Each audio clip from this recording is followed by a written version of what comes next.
Assalomu alaykum hurmatli tinglovchilar. Bugun talablaringizga binoan Notebook LM bilan ishlash haqida gaplashamiz.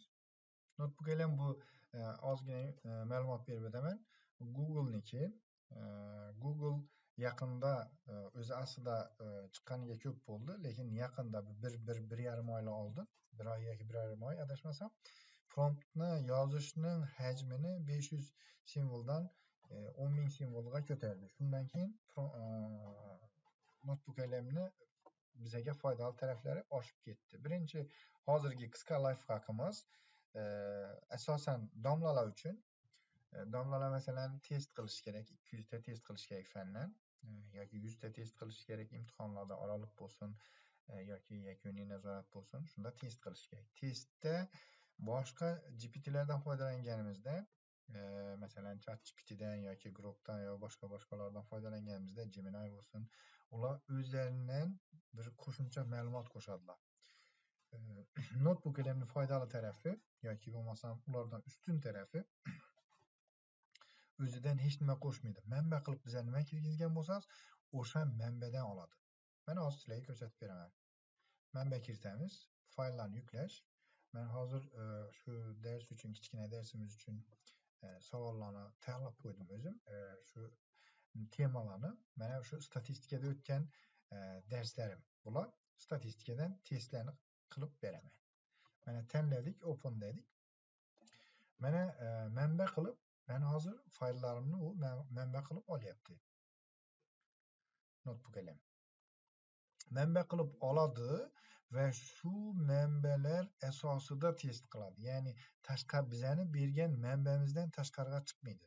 Ya'ni biza bolalarga darsda nimani o'tgan bo'lsak, faqatgina shu o'tilgan ma'lumotlar asosida nima qiladi? Testlarni tashkil qilib beradi. Endi bu manbalarni olayotgan payti biza yangi daftarni nomini qo'yamiz. Masalan, statistika bo'yicha 100 test deb nom qo'yamiz yoki bo'lmasam oraliq nazorat uchun 100 test dedik.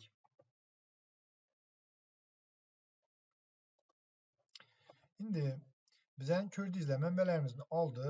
Mavzumizni ham statistika bo'yicha 100 oraliq nazorat uchun 100 test deb yozdi va bu yerda o'zi summary qildi, nimalar bor ekanligini. Endi biza shu yerda nima qilamiz? Yozamiz. Endi qanaqa qilib yozamiz? Mana shu yerga to'g'ri prompt yozamiz. 100 ta test tayyorlashga yordam bergin. Savollar takrorlanmasin. Mana bu yerda 3 ta nuqta bor. Shuni bosamiz. Bu yerda chat tarafini o'chirishga ham kechirasizlar. Mana daftarni sozlashni bosamiz. Bu yerda maxsusga kiramiz. Bu yerda ko'rib turibsizlar, savolni aniqlashtirishimiz kerak. Berayotgan promptimizda Notebook LMga yozamiz. Sen statistika fani bo'yicha professorsan. 30 yillik tajribang bor. Deymizda maxsus nima beramiz? Rol berdik bunga. Rol bersak, mana ko'ryapsizlar, 10,000 prompt ko'rsatyapti. Istagan narsangizni mana shu yerga yozish mumkin. Rolni juda detalli ichiga kirib yozishlaringiz mumkin. O'shanga qarab bizaga nima qiladi? Hozir shuni yozdik, sizlarga o'rnak uchun bu saqlash dedik. Mana уже nima ham qildik? 100 ta test tayyorlashga yordam bergan, savollar takrorlanmasin. Javoblar faqat A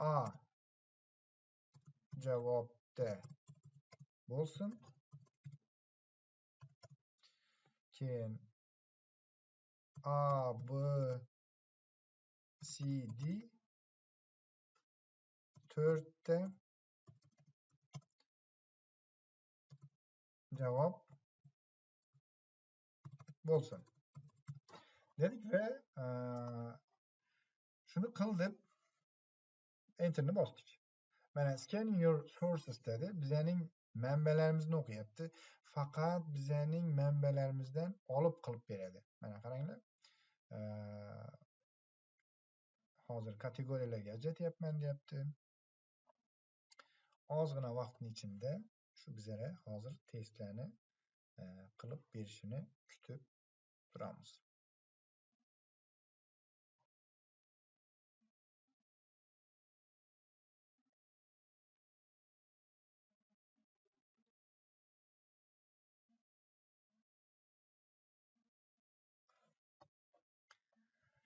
Mana ko'ryapsizlar, bizga u notebook elim 100 ta testni tayyorlab berdi. Bize nimani o'tgan bo'lsak, shu bizning o'tgan ma'lumotlarimiz asosida 100 ta testni tayyorlab berdi. Tushunaveramiz yine. Shu Excel'da men masalan formulalarni berganman. Hozir Excel'da medianani topish uchun qaysi funksiya ishlatiladi? A. To'g'ri javob median bo'lishi kerak. Average o'rtacha, standard deviation bu standartni отклонение, var bu dispersiya va hokazo. Ya'ni bularni men Excel'da inglizchasini ham ruschasini o'tganman. Shuning uchun meni materiallarim ichida mana shu formulalar bo'lgani uchun meni materiallarimdan foydalandi va qayerdan olganini istochnikini, manbasini ham ko'rsatib ko'rdingizlar mana. Manba. Bizning darsimizda qayerdan olgan manbasini ham ko'rsatadiki, osmondan olmadi, boshqa bir manbadan olmadi, faqat bizga nima bergan bo'lsak, o'sha manbadan oldi. Mana. Bu test tuzish to'g'risidagi darsimiz edi. Endi bu testni kopировать qilib olamiz. Istasak Wordga, istasak Excelga, istagan bir boshqa bir programmamizga tashlaymiz va o'zimiz istagan shaklda o'zgartirishimiz mumkin. Mana Wordga tashladik. Wordga tashlasak, Wordda mana shunaqa 100 ta test bo'ldi. Testni o'zini ham qarasangizlar, juda chiroyli tuzadi. Boshidagi informatsiyani o'chirib tashlaymiz. Masalan, statistika fanining asosiy vazifasi nimadan iborat? Tadqiqotlarni rejalashtirish, ma'lumotlarni to'plash, tahlil qilish va xulosa chiqarish bu statistikaning bosh nimasi ekan, vazifasi ekan. Bu qiladigan ishlar faqat iqtisodiy hisob-kitoblarni amalga oshirish, bu yarim javob. Ma'lumotlarni faqat grafik ko'rinishda tasvirlash, bu ham yarim javob. Matematik formulalarni yodlash, endi bu to'g'ri emas. Shuning uchun A javobimiz to'g'ri. Bolalarga oson bo'lgan o'ylanishlari uchun shuning testlarni tuzib olishingiz mumkin. Promptni o'zida sizlar yozishingiz mumkin. Oson savollar qo'y, qiyinroq savollar qo'y yoki bo'lmasam ko'proq formula yoz va hokazo promptlarni berishingiz mumkin va sinab ko'rishingiz mumkin. Ko'rib turibsizlar, mana ma'lumotlarni turlari va o'lchov darajalari deydi. Bu mavzular bo'yicha o'zi taxlab testlarni bizga tuzib berdi va hamma testimizning A javobi to'g'ri. Shuning bilan qisqacha notebook elimda qanday qilib test tuzish to'g'risidagi lifehackimiz tugadi.